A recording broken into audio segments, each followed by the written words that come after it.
Delhi excise పాలసీలా పెద్ద scam జరిగింది.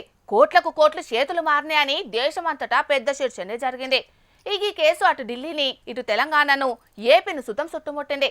CBI అధికారులు దర్యాప్తు చేసిన ఈ కేసులా ఢిల్లీ సీఎం అరవింద్ కేజ్రీవాల్, చిన్న సీఎం మనీష్ సిసోడియా, మాజీ ఎంపీ కవితక్క జైల్లో కూడా ఉన్నారు. కానీ ఇవాళ ఢిల్లీ కోర్టు ఈ కేసును మూసేసింది. ఈ తీర్పు వచ్చినాక కవితక్క కేజ్రీవాల్ ఏమన్నారు, ఏం కథ పురాగార్చుకుందాం పాండ్రి. కొండంత రాగం తీసి అల్కదక్కువ పాట వాడినట్టే అయ్యిందుల్లా సిబిఐ పనితనం. ఢిల్లీ ఎక్సైజ్ పాలసీలా పెద్ద స్కామ్ జరిగిందని దర్యాప్తు షాల్ చేసిన సిబిఐ అధికారులు 23 మంది మీద కేసులు పెట్టిర్రు. ఈ కేసులా ఢిల్లీ చిన్న సీఎం మనీష్ సిసోడియా సారు మొదలు జైలుకు పోయిండు. అటెంకా సీఎం అరవింద్ కేజ్రీవాల్, అప్పటి ఎమ్మెల్సీ కవితక్క సుతం జైలు జీవితం అనుభవించింది. కేసు విచారణ నడిచిన Delhi Rouse Avenue court bail ఇయ్యకున్నా సుప్రీంకోర్టు దాకా పోయి బెయిల్ మీద అందరూ బయటకు వచ్చిర్రు. కానీ ఎక్సైజ్ విధానంలో మార్పులు చేసి ఆమ్ ఆద్మీ పార్టీ నాయకులు మద్యం ఉత్పత్తిదారుల నుంచి ముడుపులు తీసుకున్నారని, ఇదే కేసులా మనీ లాండరింగ్ జరిగిందని ఎన్ఫోర్స్మెంట్ డైరెక్టరేట్ సుతో కేసు నమోదు చేసింది. కానీ కుసకచ్చటాలకు సిబిఐ అధికారులు వాళ్ళు చేసిన దర్యాప్తులా నేరం నిరూపించకపోయేటలకు ఢిల్లీ కోర్టు ఈ కేసును మూసేసింది. ఇయాల ఈ ముచ్చట తెలిసినాక విలేకరుల ముంగడికొచ్చిన మాజీ సీఎం కేజ్రీవాల్ సారు పాపం దుఃఖం ఆపుకోలేకపోయిండులా. అటెంక మాట్లాడిన Kejriwal sir CM, deputy CM తో నట్టుగా ఆమ్ ఆద్మీ పార్టీ వాళ్ళను 5 జైల్లో పెట్టిర్రు. కేజ్రీవాల్ ఎన్నడూ అవినీతికి పాల్పడలేదు, మేము అవినీతికి వ్యతిరేకంగా పోరాడినోళ్ళం అని చెప్పుకొచ్చిండు. आज कोर्ट ने सारे आरोप खारिज कर दिए और जितने भी एक्यूज्ड थे सबको डिस्चार्ज कर दिया. हम हमेशा कहते थे सत्य की जीत होती है. हमें भारतीय न्याय प्रणाली पे भरोसा है. मुंह पे जा रहे सर के माइक नीचे. मैं जज साहब का बहुत बहुत शुक्रिया अदा करता हूँ जिन्होंने हमारे साथ न्याय किया. सत्य की जीत हुई. हमेशा कहता था कि भगवान हमारे साथ है. ఈ కేసులా జైలు జీవితం గడిపిన కవితక్క గిట్లా మాట్లాడింది.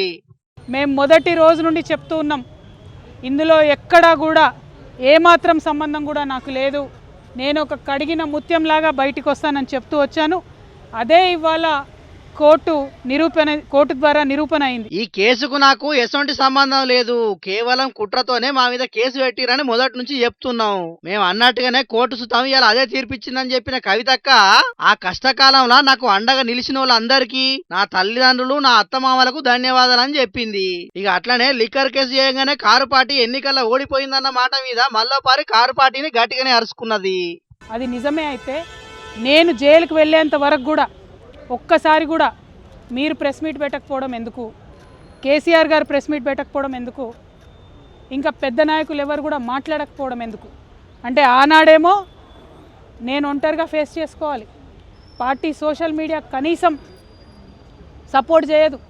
ఆనాడు బీజేపీ సోషల్ మీడియా అంతా నేను అత్యంత పవిత్రంగా 9 రోజులు అన్నం మెతుకు తినకుండా బతుకమ్మ చేసే వ్యక్తిని నేను. అత్యంత పవిత్రంగా నేను బతుకమ్మ ఎత్తుకొని ఈ జాతి సంస్కృతిని చాటి చెప్పినటువంటి బిడ్డను నేను. ఆ బతుకమ్మ ప్లేస్లో లిక్కర్ బాటిల్ పెడితే బీఆర్ఎస్ పార్టీ సోషల్ మీడియా ఆనాడు ఏమైంది? మీరు ఆనాడే ఎదుర్కొని ఉంటే ఈ గతి పట్టేదా బీఆర్ఎస్ పార్టీకి? పార్టీ ఓడిపోవడానికి నేను కారణం కాదు.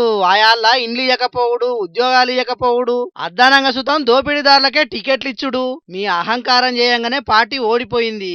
అంతేగాని దానికి నేను కారణమని నా మెడలేస్తామంటే మాత్రం ఒప్పుకునేది లేదని అన్నది. ఇప్పుడు ఈ తీర్పు వచ్చినందుకు కూడా మస్తు ఖుషి అయినట్టున్నది కవితక్క. రేపు 2 నెలల్లో నేను కొత్త పార్టీ పెట్టబోతా ఉన్నా. ఆ దేవుడు ఆశీర్వాదంగానే ఇవాళ తీర్పు వచ్చిందని చెప్పి మొత్తానికైతే కొత్త పార్టీ పెట్టబోయే ముందు కవితక్కకు మంచి బూస్టింగ్ ఇచ్చే తీర్పు వచ్చింది కాబట్టి కవితక్క చెప్పినట్టు రేపట్ల ఇంకెంత ధైర్యంగా కొట్లాడుతుందో చూడాలి మరి.